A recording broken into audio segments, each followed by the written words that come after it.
Hi, another quick Christmas face paint for you. This one is a one-stroke snowman. We will be using the bluebird tag again.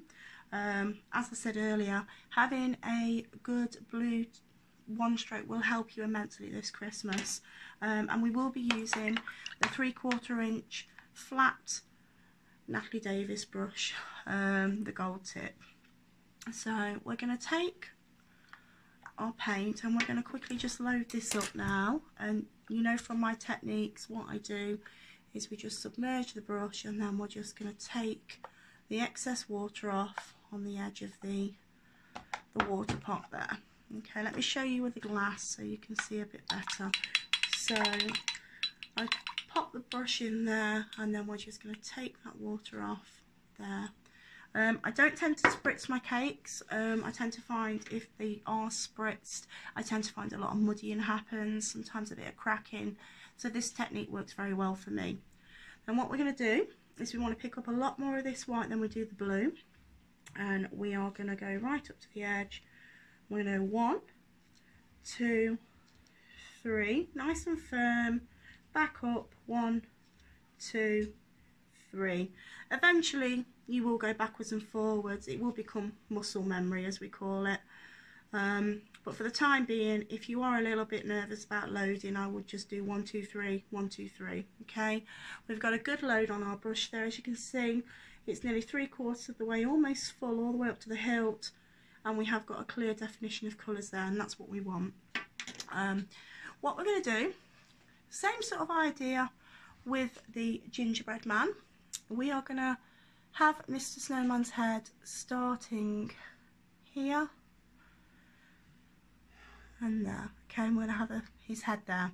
We're going to be using the blue almost to our outline. The great thing about one stroke is then that we haven't got to worry about outlining later on in the design.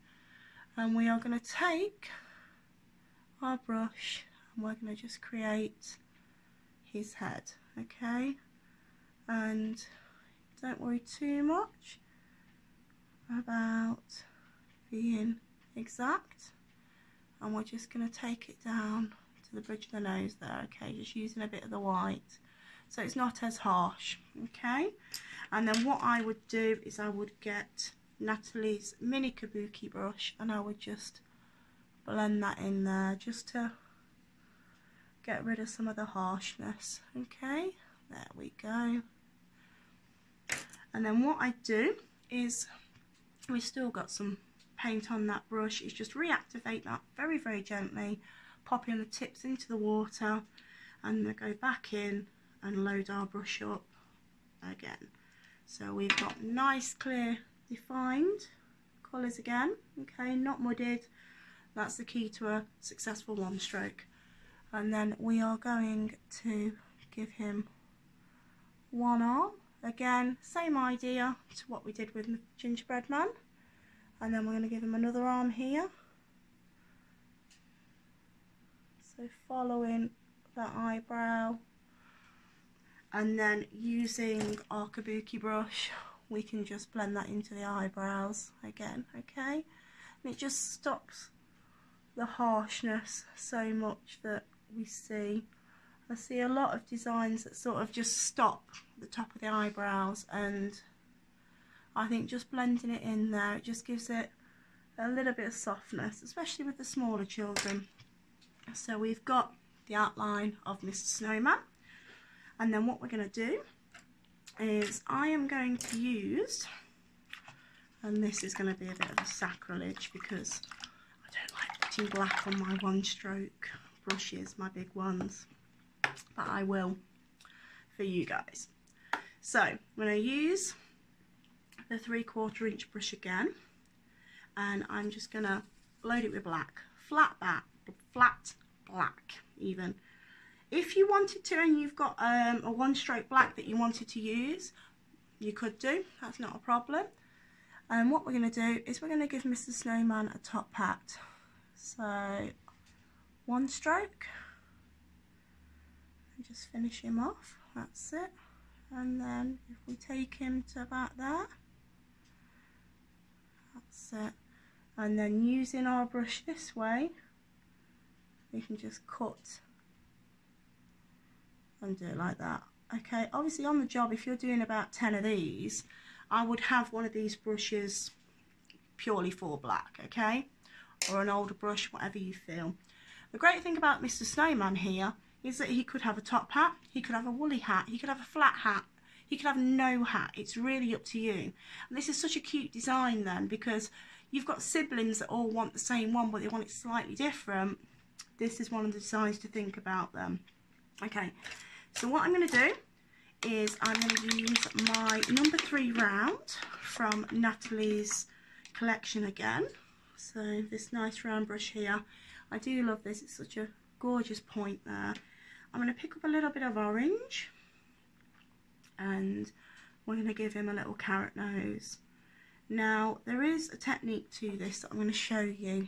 Okay, so I'm going to start off on the point and then go right down on my brush and just give him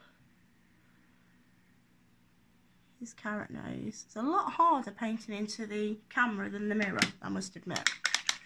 And then rinsing that orange off, we're going to delve into our black. This is Fusion Black, by the way. Nice waxy paint, great for outlines, great for any sort of detailing work. We're going to give him 2 black eyes, because obviously his eyes are made from coal. Try and give him 2 that are around about the same sort of size so he doesn't look strange. And then a few dots, very quick dots. There we go. Now if you wanted to, cue's getting a bit better of you and you're a bit stressed, this is absolutely fine. On the job, no issues with this at all. This would be fine. If you wanted to, you could add maybe some teardrops to the corner of the eyes there, maybe some chunky glitter. It is really down to you. Okay, so I'm going to take some Fusion White and using Natalie's number 3, again the round brush, we're going to just quickly add a few teardrops. So again, as you can see, I'm starting off on the outside, quite hard down on the brush, and then just taking that off, the pressure off, to create those teardrops. So down hard, then as we come into the eye, taking that pressure off, down hard, off, down hard, and then off. Okay, so we've got those teardrops there. If you wanted to, you could put some in the eyes, or you could put dots. There we go, nice and simple. Maybe a few starbursts or dots. If you've got time, you could maybe pop some snowflake stencils in the background. This is where we put these designs out in public and we show people this is what we've got, and I love it because other painters, they then run with it. You know, they add a little bit here, they add a little bit there, and it is so lovely to see designs evolve that way. And I would love it if any of you had a go at this, to pop your goes in the comments, show us some of what you've done. It's absolutely fantastic to see that. So here's Mr. Snowman, nice, quick, simple, easy to do, and the kids absolutely love him. So I hope this has been of some help for you. Please don't forget to hit subscribe and follow me. And yeah, I will, if anyone wants to know what I have used today or needs any links to any of the supplies, please pop it in the comments and I'll get on that and I will find out where it is in stock wherever you are. Okay, thank you so much for your time and support. Bye.